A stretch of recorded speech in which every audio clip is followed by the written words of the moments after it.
Hello everyone and welcome back to the walkthrough. More Grand Prix awesome sauce going on here. Let's choose someone else. Who's it gonna be? I don't know. Let's do Baby Daisy because she's a new character to this game. Let's choose a bike. And manual, of course. I always do manual. Banana cup. Here we go. An interesting thing to note about this Sherbert Land here is that there's some controversy about this track. I forgot if it was like PETA or the ASPCA or something like that. They made a big deal. One of those kinds of organizations that there was something about that you're hitting penguins or something like that, and it's like encouraging people to be abusive to animals or something like that. But if anyone played this track, you'll know that is not the case whatsoever. Because if you hit a penguin on this track, they are the ones that spin you out. You're not the ones that hurt the penguins. So they're gonna blow you out of the water if you touch them. So avoid the penguins as best you can. Try staying towards the inside of this track if at all possible. And this is going very well. No penguins getting in my way. And I'm also able to get the boost very nicely. So, now I can use my bike powers on this straightaway here, and I could have actually used it on the other straightaway, like, after the first turn. Oh, wait, was it the first? I don't think it's the... Yeah, I could have used it on this first turn, even after the second turn. Curses! I'm missing opportunities here. Boink! And yeah, I'm just hopping over the edge there by pressing the B button. It saves a little bit of time. Great for time trials. Probably like only a half second, but a half second matters! I'll see what I mean about the penguins. I was just a little bit off timing there, and I managed to hit one. I was setting myself up to go between the penguins as they crossed over each other. Here comes Blue Shell. Blue Shell, oh god. Why do they have to be so mean to kids? See, this is what this game is really teaching. Child abuse. Oh! It's so awful. Oh. Anyway, we're going and I should say heading on to the last lap here, and I should abuse my bike powers as much as I possibly can, wherever I possibly can. I'm not doing a good job of that because I'm kind of forgetting to use that whenever I can. Alright, successful. PK Camp is successful.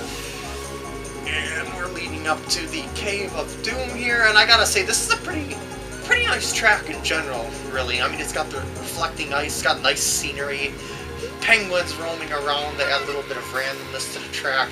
And again, why am I not getting bombarded by items like I was in the first race of the last part? I don't know. I'm getting an extremely good lucky streak as opposed to how badly I was having it in the newer tracks of this game, not the retro tracks in the first four parts of this.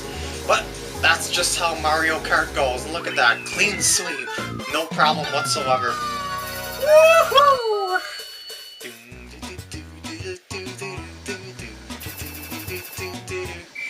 And she's gonna hit a banana peel. Next race, here we go. The Shy Guy Beach for the Game Boy Advance. I should also mention something about these retro tracks, is that if you look at the ground, look how pixelated it is. That's a little detail that they added into the game to give it a really retro look. Even if, you know, like some of the objects, like that umbrella I pointed to there, was, like, overly detailed compared to how they were on the GBA version. Like, you can tell that the objects here are 3D, but in the GBA version they were like 2D, and they always appeared like that they were in the same position no matter which way you looked at the objects. And also, you can tell the water, look at how slow the frame rate of the water is. If you look at it closely, it'll be like it twitches from one frame to another. That's another little retro detail they added to it. See how the water just like juts in and out, like a half second each? Another nice little detail. The crabs are in 3D, which definitely wasn't there in the GBA version, of course. Just didn't have that 3D engine this one had. This is another thing that I meant when I was talking about in the credits, that when they remade the old tracks, they definitely spiced them up and made them into a new... gave them a new feel. Something interesting about this track also is that it seems like it rewards you for being in the water. Like if you're in the time trials, it seems like even though the water slows you down, it doesn't slow you down enough to force you to stay on the land. So that might be something that you would like to consider if you're doing time trials on this track. Just stay on the inside as much as possible, but don't go into the darker water. That will screw you over. That acts like it's a bottomless pit sort of area, and I forgot to mention there's also a shortcut over there that Mario up ahead there took, or I should say Baby Mario took, excuse me. And is that a bomb that just went toward... Yeah, that was a bomb, not a blue shell. Holy cow! That was lucky on my part there, and someone's getting ahead of me. Oh no, no, no, no! I do not want second, I was having such a good run. Oh, wait, third? Where does third come into play? Well, second I guess is decent. Woo! Next race, Harry! Go, go, go, go, go, go! Go! No patience for this sort of shenanigans. I want to see the results at the end of the game, not during the game. And here's a DS track. I always found it kind of weird that they remade DS tracks for the GameCube, Wii version of Mario Kart here, because of the fact that the DS game came right before the Wii version. You know, it was the last game in the series, so it doesn't seem like it's retro enough to be a retro track per se, but it is remade gloriously, I have to say, so they did a pretty good job on it, and this bullet bill is going to dominate the place. Ah! The bullet bill effect ran out right on the corner, and that pushed me right into the wall, but that didn't matter because I still gained a lot of time on these critters that are behind me now. So, hopefully this race will go swimmingly, as opposed to the last one where I was struggling to stay in first, and woo! Yeah, baby! Backflips for the win, and hopefully I'll be able to time this correctly, and I didn't, and I'm gonna be blown up by a blue shell as well. Of course, why wouldn't I? As is the way of Mario Kart Wii. There is no other Mario Kart quite as luck-based as this one. I mean, even the DS version, where you get blown up as much as you do in this one, the computer AI isn't quite as good as they are in this game. So even... Oops, I just blew myself up because I hit the wall. Anyway, as I was saying, even though that you get hit by as much items in the DS version as the Wii one, the AI in the DS version isn't as good, so you're able to outmaneuver, not I should say outmaneuver, outplay the computers by a great margin, that the items don't really all seem to matter that much. But in this one, oh no! The computers are quite aggressive and they're quite good. Well, they're good enough, I should say, to...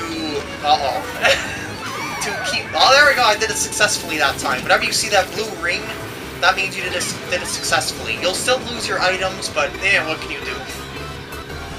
Anyway, as I was saying, again, I always interrupt myself, that's just what I do, it's how I roll, is that the computers are just good enough to stay behind you, to overtake you if you get hit by multiple items in a row, and they keep you behind them.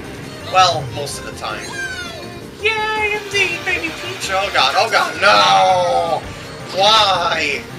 Why? Why must I be blasted back into a lower place than first? It's also kind of discouraging when that happens, like, repeatedly, because of the fact that, you know, even when you're playing skillfully, it still doesn't seem to matter all that much, because you get bumped into walls, you're just blown up by shells, there's just nothing you can do about it, but take it in the bum, I guess. Oh boy, I'm getting bumped around here. I might be able to get... Whoa, second. Oh my god! How close was I to the second-person player there? Oh, man! Less than 1/100th of a second.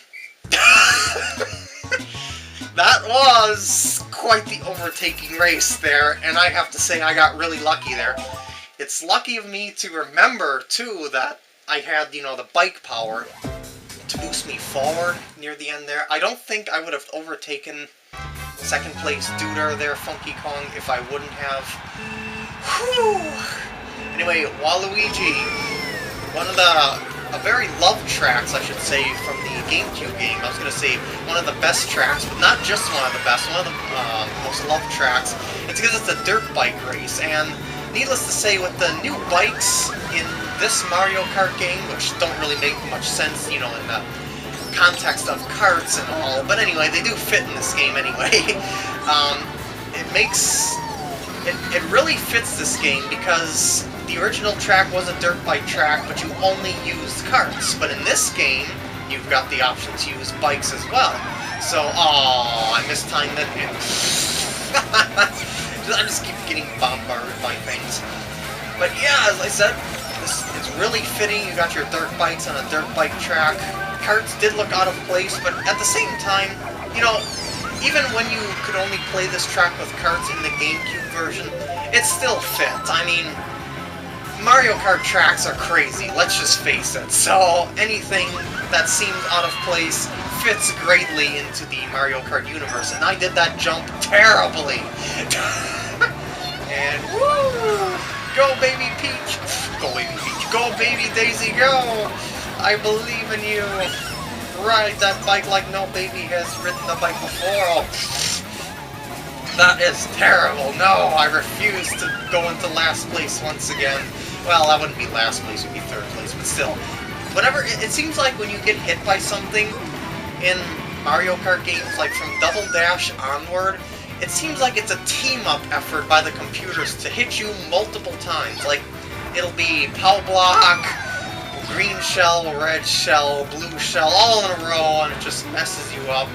But it only seems to happen when you're in first place. I don't know why. Maybe it's because the first place person is the one that's targeted the most by the items in these later Mario Kart games. It just is how it works, I guess. No, that boost is not going to help me. Oh, but this one will. That was a totally lucky move on my part because of the fact that I couldn't see what was behind me, and not behind me, excuse me, during the turn on the side of me, and I just ended up turning right into the mushroom. But then on that landing, I was prepared to shoot for that red shell that was coming from behind me, and I ended up getting a fake item box, which didn't allow me to block the shot. If it was anything else besides the fake item box, I would have been able to block it. But oh no, it had to have been that fake item box. Oh. Well, what can you do, I suppose? What can you do? It looks like I'm gonna get first place anyway. I hope. Maybe. Yay! You just never know on Mario Kart. There could be a blue shell that'll blindside you. It'll just mess you up at the last second. And that was the race. Successful PK Gam is successful. And results screen. I did pretty decently that time, I think. Maybe, kind of, sort of. Yeah, 57 points, 3 away from perfect score. And I hope you enjoy. I'll see you in the next part.